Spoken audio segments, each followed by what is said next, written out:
stay on the part where you said having conversations with the guys that are here and what their role could potentially be coming back next season. If you could, can you reshare a point that you made last night on the show that maybe some didn't hear about the Nick Batum conversation? Oh, yeah. Where you guys were talking to him and B stuck his head in there to let him know how much he appreciated him, unclear about his future, not only just with the Sixers, but possible just retirement. In general, what was it that Embiid was really focused on? Yeah, so Batum, as a lot of people know, there were retirement rumors surrounding him all season, and he did not necessarily dispel those last night. But as we're talking to Batum about, he was asked directly, is this it? Was the first question of his little media scrum that we had. And he wouldn't say that. And as he's getting into, what his decision-making process is going to be like, Joel sticks his head in and goes, you're coming back to play for the Sixers, or something along those lines. And then we actually sat and talked to Batum for quite a while, just less about the Sixers and everything else than maybe seeing him in France this summer at the Olympics and all that. And eventually Joel came back he took his shower, was back in the locker room. And it's like, you're not allowed to retire, man. Come on, stop knocking off. So I do think that those two have a very close relationship. Silly as it is, the ability to talk to each other in French is a big thing for their camaraderie. Why does Joel have a French connection to France? It is his native language. But those two, their lockers are very close. They are often talking after games, going through some things. And while we're on that subject too, I know you asked about Batum. I think one thing that was a very different visual that sort of shows Joel's commitment to this team and the leadership and whatnot. After that game, Joel, Tyrese, and Kyle Lowry, this is probably an hour and a half, maybe close to 2 hours after the game ended. Those three are sitting in the locker room just talking and talking and talking and talking about the game, about basketball, about the future. And those are not the actions of players who are just moving on. And I think it's most important in Joel's case. And the other thing that was a big takeaway for me from his presser, everyone loves to kill him when he makes excuses and throws people under the bus.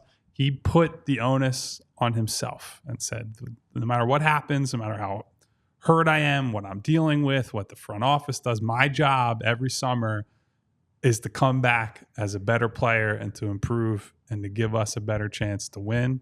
And so I thought it was the most mature way Joel has ended a season after the game was done. And I think that's super meaningful for this program too, that he in my eyes finally seems to understand what it means to be the guy and the leader of the organization. Yeah, and there's just so much clarity. I mean, you mentioned it, but the fact that Tyrese is here and has grown and the fit is so seamless. We spent so much time in the summer. There was obviously the Dame acquisition in Milwaukee, and you said, well, that two-man game might be the best in the league. Well, no, I think Embiid and Maxey are the more natural fit right now as a two-man game. Like, that might be as good of a two-man game outside of Jokic and Murray as you have in the league. It's just that skill set overlaps so perfectly. Embiid believes in that mindset and that mentality and the work ethic of Tyrese so much, and of the decision-making in Tyrese so much, that any and all concern we have had in the past of, is he going to ask out? Is this going to be a thing where this is the next superstar movement? I don't think anybody's talking about that right now. In fact, we talked about it on a previous show, about what Bontemps said, about what we've added, and the fact that we've never gotten any kind of sense. I think there's so much belief in Tyrese Maxey right now that Joel Embiid not only wants to be here because he wants to be in Philly, which I believe is true, but he wants to be here because Tyrese Maxey gives him the best chance of winning, and because that chemistry and that friendship is so real and so important. We came into this season, and obviously there was so much uncertainty with James Harden when we started, that this was, all right, let's figure out what you have in Tyrese Maxey, because finding a number 3 is a hell of a lot easier than finding a number 2 who can be a primary initiator on the perimeter. You know that now. You know that. And that is going to be the basis of your team. You're going to go into the summer with $50+ million in cap space, a little bit more now because Paul Reed's contract is not guaranteed. You have unlimited flexibility in terms of financial and also in trade.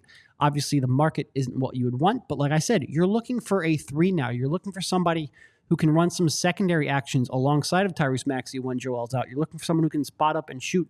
Those are easier to acquire, whether that means somebody who is aging out of being an alpha or a 2 or something like that into being a 3, or just somebody who doesn't have the skill set to ever be a 1 who can slide into that role naturally. There's a lot more flexibility to find that than there would have been if Tyrese didn't make this jump.